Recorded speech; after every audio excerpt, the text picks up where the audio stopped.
como youtuber. Vamos a seguir, se me cortó allá, por lo menos acá se ve un poco mejor. Estábamos con la población como elemento del Estado. Y eso tiene relación con lo que vamos a llamar la nación como elemento.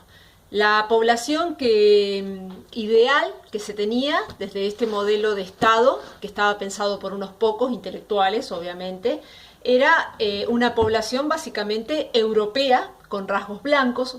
En eso podemos ver también por qué la campaña del desierto hacia los pueblos originarios no tuvo ninguna dificultad de masacrarlos, ¿no?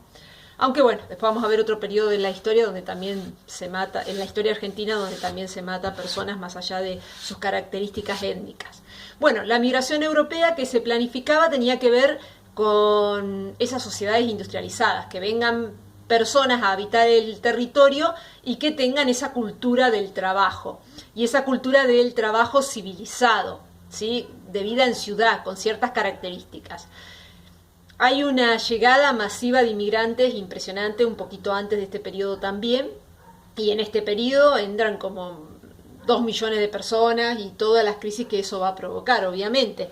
Pero bueno, algo que resulta de alguna manera no esperado es que la población que va a llegar era europea, en su mayoría, no únicamente, pero no vienen de esos países industrializados, como por ejemplo Inglaterra y Alemania. Entonces llega una población básicamente desesperada por las situaciones que se vivían en ese momento en Europa, en búsqueda de trabajo, en búsqueda de mejorar su vida, pero también vienen con un apego a su país de origen.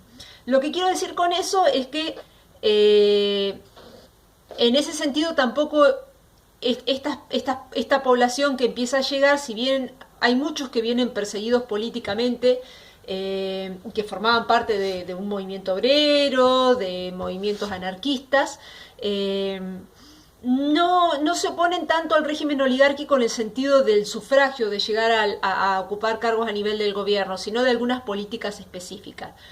Porque después voy a trabajar con el origen de la Unión Cívica Radical, para 1890. Entonces, bueno, también en esta idea de nación, bueno, dice, bueno, tenemos que educar a la población y después darle el poder. Entonces, de alguna manera se justificaba así el fraude electoral entre ese grupo oligárquico. Por ejemplo, Alberdi escribió algunos libros y uno de ellos se llama Las Bases. Y ahí plantea que hasta que la población esté educada, no hay que darles el voto real, la posibilidad de elegir realmente quién va a gobernar, porque a ver si eligen mal y nos vamos a ver perjudicados, obviamente. Entonces hay que educarlos. Y eso se llama, de alguna manera, él lo denomina algo así como la república invertida. Le damos la posibilidad de que vote, pero no, los que ellos elijan no importa porque nosotros vamos a tener elegido.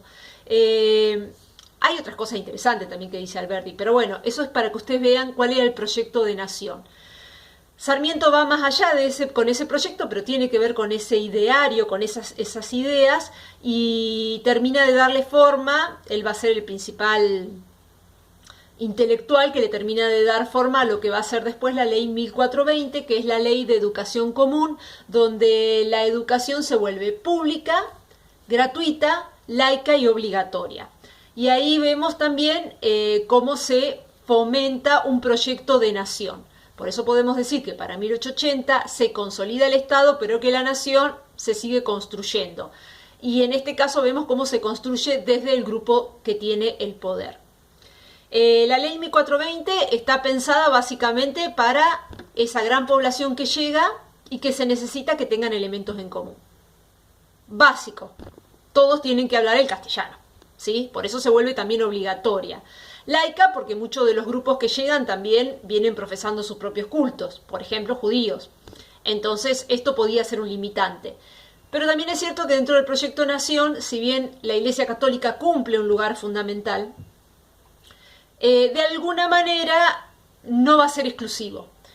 Podemos verlo en el artículo número 2 de la Constitución, donde se reconoce el culto católico. Y en muchas decisiones que se van tomando a lo largo de la historia, en la Argentina, hasta la actualidad, donde vemos que las ideas se toman por principios religiosos y no racionales.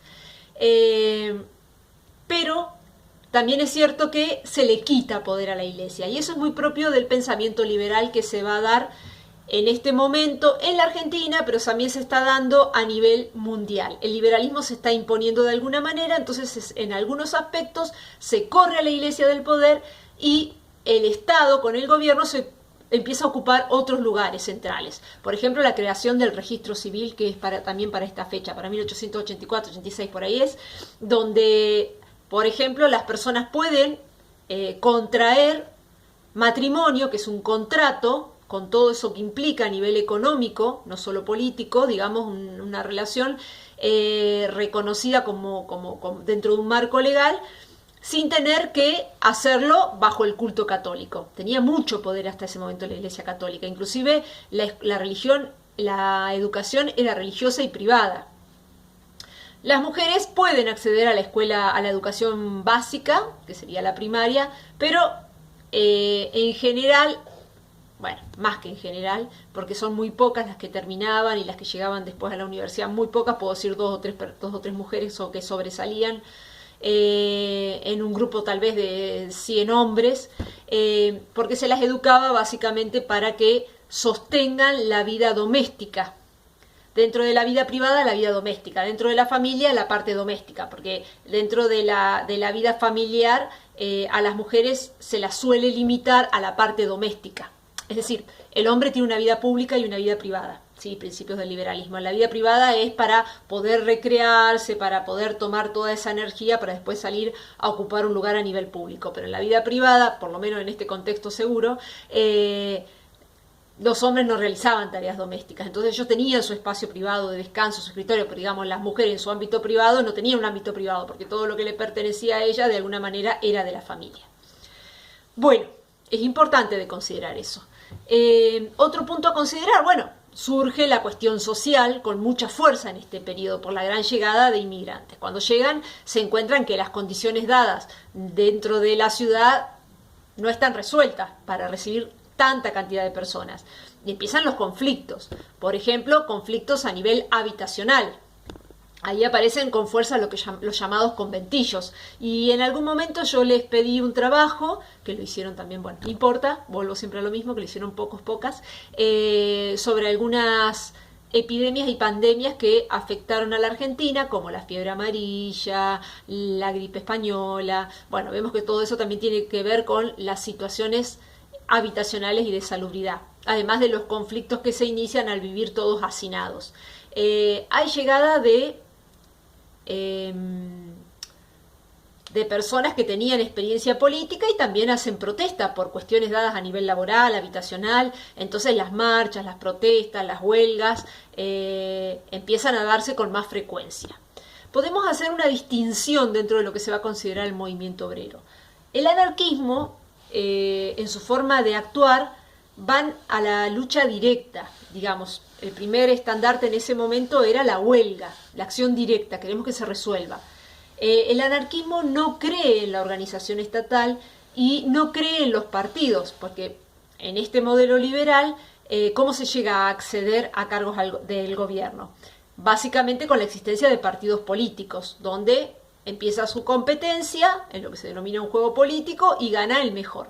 Ellos consideraban que no, que eso era parte de la corrupción y no creían en las organizaciones a nivel jerarquizadas, ¿sí? Porque los partidos políticos también tienen esa organización jerarquizada donde un pequeño grupo tiene el poder y, digamos, la base, que es la mayoría, no tiene casi nada de poder.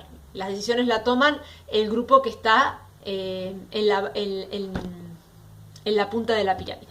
Bueno, pero hay otros que sí creen que es necesario una organización básicamente legal para para que la lucha sea más efectiva. Y así también aparecen los sindicatos y también aparecen algunos partidos políticos que van a tener características, que no van a tener las características de este grupo oligárquico. Este grupo oligárquico también estaba organizado bajo la forma de un partido político que se llamaba PAN, esa es una sigla, que quiere decir Partido Autonomista Nacional.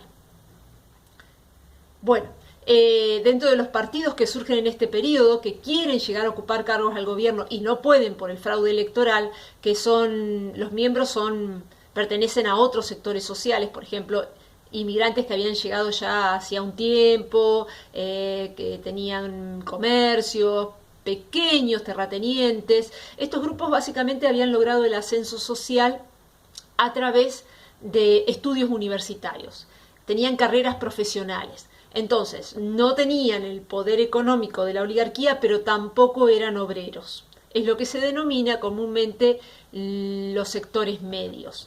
Podemos verlo ahora que todavía los sectores medios, o los que tienen pensamiento de sectores medios, que está más allá de su capacidad adquisitiva, tiene que ver con pensar que podemos ascender socialmente a través de una carrera universitaria, a través de estudios. Más allá de que ganemos lo mismo que un electricista o que un plomero matriculado, sin desmerecer ese tipo de trabajos, existe en algunas personas la idea de que si estudias vas a tener más posibilidades. Bueno, ese grupo surge claramente en este periodo, 1890, y hay un partido político que va a ser nacional, es decir, que surge acá en la Argentina, que es exclusivo de la Argentina, que se va a denominar Unión Cívica Radical, UCR. Y de ahí vamos a ver cómo se inicia después el periodo que corresponde a 1916-1928, liderado por este partido político que va a llegar a ocupar el Ejecutivo. El primer presidente, digamos, que podemos considerar realmente democrático va a ser Hipólito Yrigoyen. Este partido político se enfrenta al PAN, además de todos los conflictos que habían, en un enfrentamiento armado que hay en 1890 que se llama la Revolución del Parque. Para ese momento histórico había una gran crisis económica a nivel mundial, conflictos en Europa que siempre nos traían algún conflicto en el sentido de que nos compraban productos y que ingresaba menos dinero a través de las aduanas. Entonces, bueno, y el sector oligárquico que no quería modificar su forma de vida, el crecimiento de una población que realiza más demandas. Bueno, entonces una forma de alguna manera de destapar, sería de hacer que fluya todos esos componentes, es avanzar hacia la ampliación de la ciudadanía con la ley Sáenz Peña en 1912. En 1912 se legaliza el voto y el voto pasa a ser secreto. Gracias a esa ley es que en 1916 gana la Unión Cívica Radical y llegan a ocupar un cargo a nivel del Ejecutivo, de presidencia básicamente, ¿no? También de senadores y diputados, pero la corrupción más grande a nivel del sufragio se daba sobre todo en el Poder Ejecutivo. Y senadores, que es otro grupo bastante fuerte dentro del Poder Legislativo, y obviamente los jueces, el Poder Judicial. Bueno, entonces tenemos una serie de componentes que terminan en la ley Sáenz Peña. También hay otras leyes que se dan en ese periodo, estamos entre 1880 y 1916, que sirve para contener la cuestión social. Es, por ejemplo, deportar a los manifestantes que no se hayan nacionalizado, por ejemplo, argentinos. Entonces, otra forma de obligar a que esa población que no se quería nacionalizar, se nacionalizara. ¿Por qué se los quería obligar a nacionalizarse? Porque existía esta cuestión, ¿no?, de tratar de consolidar una población. Entonces, mientras no se obtenga la nacionalidad argentina, existe siempre la posibilidad de que vuelvan en cualquier momento a sus países de origen. Era una forma de atarlos y de consolidar la población. Bueno, muchas personas que corrían el riesgo de ser deportadas a sus países de origen, corrían el riesgo de morirse, porque eran perseguidos políticamente y si volvían, los fusilaban, por ejemplo. Entonces estaba esto. También después hay hay muchos sucesos que se dan en este periodo y que va a hacer que el partido oligárquico de alguna manera entre en crisis, básicamente no como grupo de poder, entre ellos no había una gran crisis. Generalmente los que tienen el poder de alguna manera siempre terminan estableciendo alianza, pero ante lo que sucedía más allá de ellos, entonces tienen que ir abriendo algunas cuestiones en sentido político.